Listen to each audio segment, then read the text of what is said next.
નમસ્તે.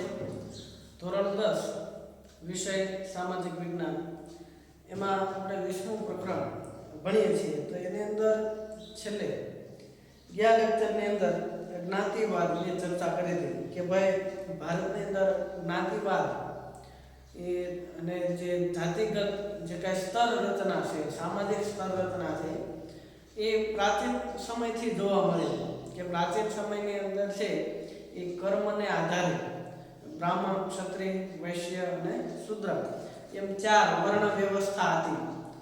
તો આ વર્ણ વ્યવસ્થા કર્મને આધીન હતી અને ધીમે ધીમે છે એ જન્મ આધારિત થઈ ગઈ કે બ્રાહ્મણો છે એ શિક્ષણ આપવાનું કામ કરતા, ક્ષત્રિયો છે એ રક્ષણ કરવાનું કામ કે રાજકીય બાબતોનું છે એ કામ સંભાળતા, અને વૈશ્યો છે એ વેપાર વાણિજ્ય અને વસ્તુઓનું ઉત્પાદન કરવું, બરોબર, જે વિવિધ જીવન જરૂરી ચીજોનું ઉત્પાદન કરવું અને વેચવું, ટૂંકમાં આ બધી વસ્તુનું કામ વૈશ્યો કરતા, અને શૂદ્ર કે જે સફાઈ કામ અને બાકી બધેલા છે એ કામો કરતા હતા. તો ધીમે ધીમે આ બાબત છે એ જન્મને આધીન થઈ ગઈ અને એમાંથી છે એ વર્ણ વ્યવસ્થા અને જ્ઞાતિગત વાડાઓ બન્યા, એમના વ્યવસાયો આધારિત એમના વસવાટો પણ અલગ બન્યા અને ધીમે ધીમે છે એ એમાંથી અસ્પૃશ્યતા ઉદ્ભવી. તો એના કારણે છે એ સ્તર રચના છે એ વધારે ને વધારે જટિલ બનતી ગઈ. ત્યાર પછી જે અનુસૂચિત જનજાતિ છે એમના માટે તો કે ભાઈ અંગ્રેજોના સમયની અંદર જે કેટલીક એવી જે લોકો હતા, એવી જાતિઓ હતી કે જે દુર્ગમ વિસ્તારોની અંદર, જંગલોની અંદર રહેતી. આ ઉપરાંત અંગ્રેજોના સમયની અંદર અંગ્રેજોના અત્યાચારો અને એમને જે દખલગીરીને કારણે ઘણા બધી એવી જાતિઓ છે એ દૂરના સ્થળોએ સ્થળાંતરિત પણ થઈ હતી કે ભાઈ અંગ્રેજો છે એ વધારે પડતો ત્રાસ કે જોર જુલમ કરતા, કે એને કારણે છે એ લોકો છે જ્યાં દૂરના વિસ્તારો હોય, જ્યાં અંગ્રેજોની પહોંચ ઓછી હોય એવા વિસ્તારોની અંદર જતા રહ્યા. પરિણામે એ જે આધુનિક જે જીવનશૈલી છે એનાથી પછાત રહી ગયા, એમને શિક્ષણ ન મળ્યું. આ ઉપરાંત એ લોકો છે એ અલગ સમાજ વ્યવસ્થા ધરાવતા, એમની સંસ્કૃતિ અલગ હતી, જીવનશૈલી અલગ હતી, એટલે એ લોકો પછાત રહી ગયા અને એને કારણે છે એમને અનુસૂચિત જનજાતિની અંદર સમાવેશ કરવામાં આવે છે. તો લઘુમતીઓ, નબળા વર્ગો અને પછાત લોકોના હિતો માટે રક્ષણની અંદર બંધારણની જોગવાઈ, એટલે કે બંધારણની અંદર એમના માટે વિશેષ વ્યવસ્થા કરેલી છે.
વિશેષ જોગવાઈ છે એને હકારાત્મક ભેદભાવ કહેવાય.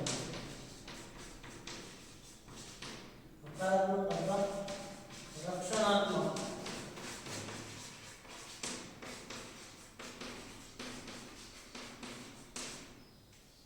કે બંધારણની અંદર કોઈ પણ જાતનો ભેદભાવ કરવામાં નહીં આવે, બધાને સમાનતા આપવામાં આવશે. તો બંધારણની અંદર આજે નબળા અને લઘુમતી વર્ગો માટે છે એ કેમ, શા માટે અલગ જોગવાઈ, તો એને હકારાત્મક અથવા રક્ષણાત્મક ભેદભાવ કહેવાય. કે ભાઈ એ લોકો છે એ આધુનિક સમાજ કરતા પછાત છે, બરોબર, તો એમના હિતોનું રક્ષણ થાય, બરોબર, એમને કોઈ જાતનો અન્યાય ન થાય, એમને વિકસિત સમાજ, આધુનિક સમાજ જેટલું વિકાસવાની તક મળે એના માટે છે આ જોગવાઈઓ કરવામાં આવેલી છે. બંધારણની અંદર લઘુમતી અને નબળા વર્ગોના, પછાત વર્ગોના રક્ષણ અને કલ્યાણ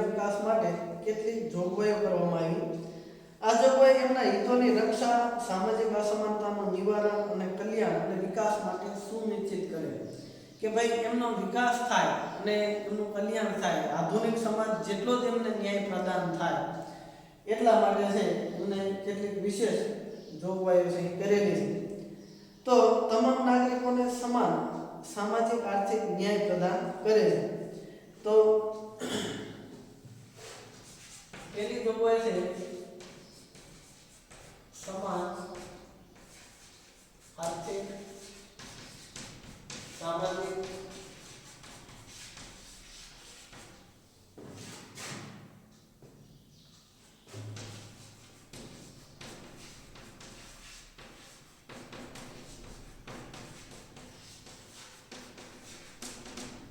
દરેક વ્યક્તિને બરોબર સમાજની અંદર ભારતની અંદર રહેતા દરેક વ્યક્તિને સમાન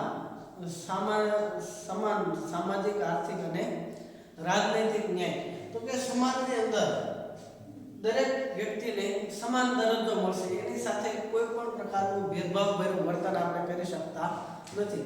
ત્યાર પછી આર્થિક ન્યાય, તો કે એને આધુનિક સમાજ જેટલી જ વિકાસની તકો બરોબર આર્થિક પ્રવૃત્તિની અંદર દરેક પ્રકારે છે એને અર્થતંત્રની અંદર પોતે ઈચ્છા પ્રમાણે છે એ પોતાની આધુનિક સમાજ જેટલી આર્થિક પ્રવૃત્તિ કરી શકશે. ત્યાર પછી રાજનૈતિક બાબતોની અંદર તો કે દરેક જે પછાત વર્ગ છે એ પણ આધુનિક સમાજને જેટલો છે એ રાજકારણની અંદર પોતે હિસ્સો ભાગ લઈ શકશે. આ ઉપરાંત કોઈ પણ જાતનો છે એની સાથે ભેદભાવ રાખવામાં આવશે નહીં. બરાબર.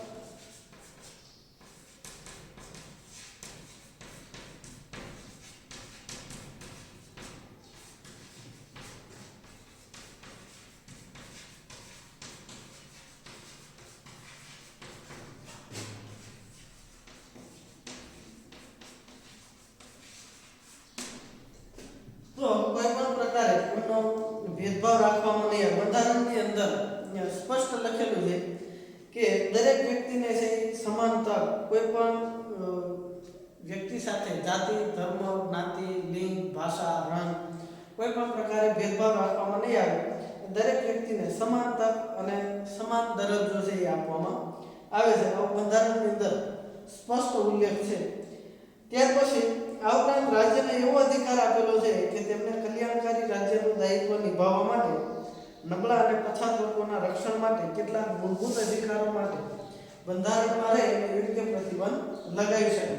તો એની અંદર એવું તમે લખી શકો કે નબળા વર્ગો માટે નબળા વર્ગોના કલ્યાણ માટે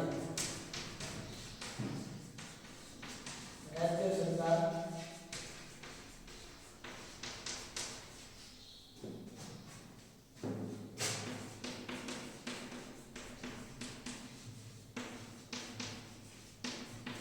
કેટલાક મૂળભૂત અધિકારો ઉપર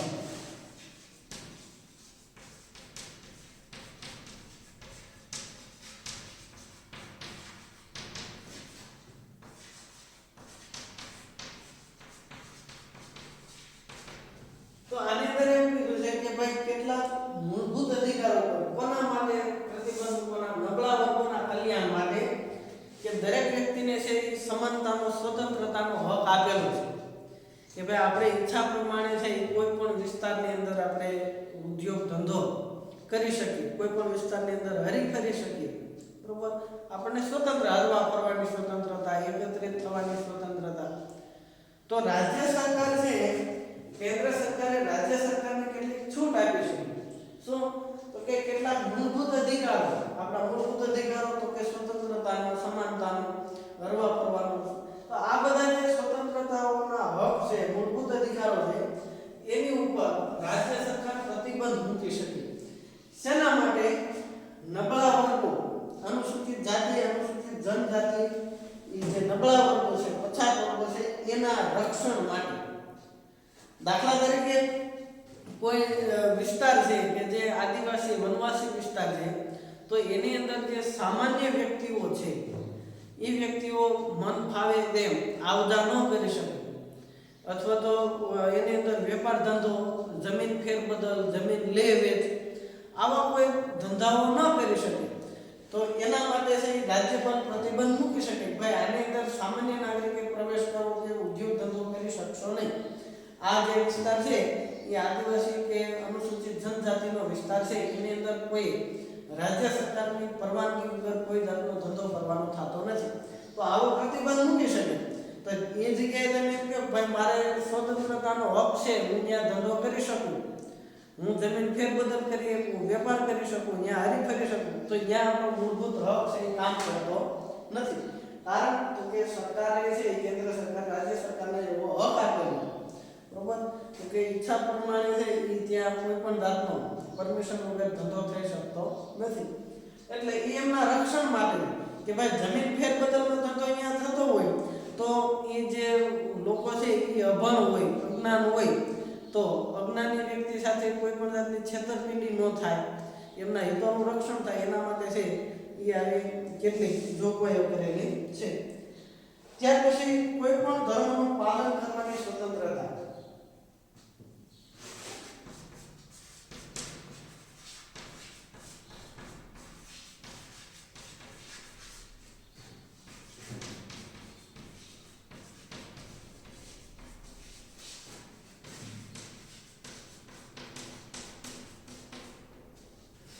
તો આ જોગવાઈ અનુસાર કોઈ પણ ધર્મનું પાલન કરવાની સ્વતંત્રતા આપે છે. પોતાની ઈચ્છા પ્રમાણે છે કોઈ પણ ધર્મનું પાલન કરી શકે. કોઈ બહારનો વ્યક્તિ હોય એ પોતાના ધર્મને છે એ પ્રાધાન્ય આપવા ફેલાવવા માટે છે એ એના ઉપર એ ધર્મનું છે એ થોપી ન શકે, એનું પાસે પાલન કરાવી શકે નહીં. બંધારણની અંદર પણ સ્પષ્ટ કરેલું છે કે ભાઈ બળજબરીપૂર્વક ધર્માંતરણ છે એ કરાવી શકાતું નથી. એ કાનૂની રાહે ગુનો છે. કોઈ વ્યક્તિ પોતાની ઈચ્છા પ્રમાણે ધર્મ પરિવર્તન કરી શકે, પણ કોઈ પાસે ધર્મ પરિવર્તન બળજબરીપૂર્વક કરાવી શકાતું નથી.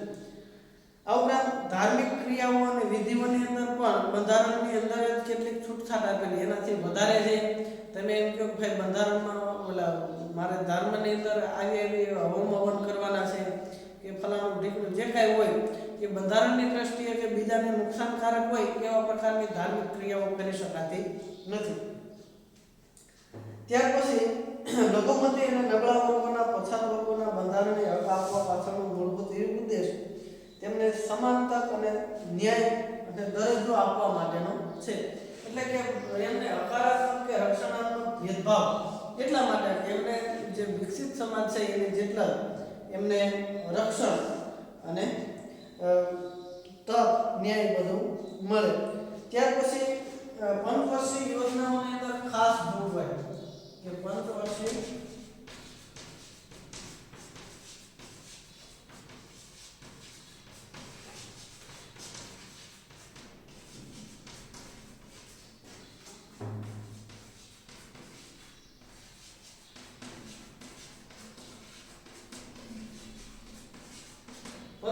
યોજનાઓ જ્યારે રજૂ થાય તો એમના માટે છે એમને ખાસ વ્યવસ્થા કરવામાં આવે, એની અંદર કેટલીક વિશેષ જોગવાઈઓ કરવામાં આવે. આવી પણ છે બંધારણની અંદર જોગવાઈ છે. ત્યાર પછી અહીંયા જોઈએ લઘુમતીઓ, બરાબર,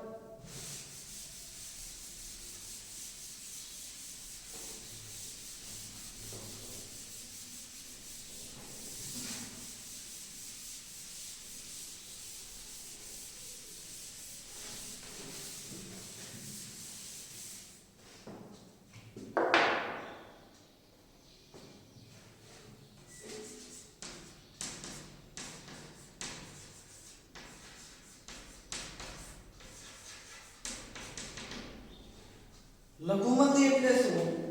તો કે કોઈ પણ ધર્મને લઘુમતી છે એટલે ઓછી સંખ્યા ટૂંકમાં, બરોબર. લઘુમતી એટલે ઓછી સંખ્યા.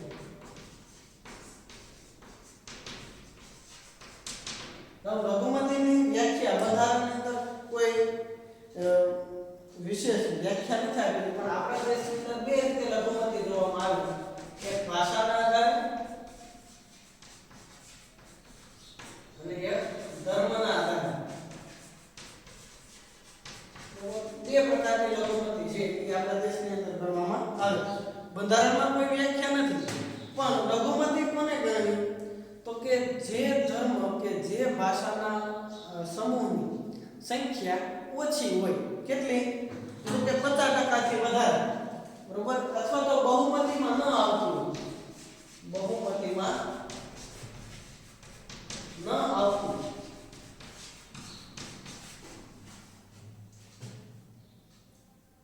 ભાષા કે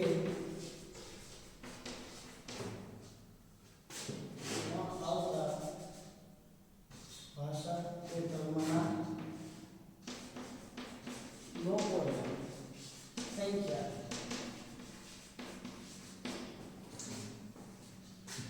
લઘુમતી કહેવાય.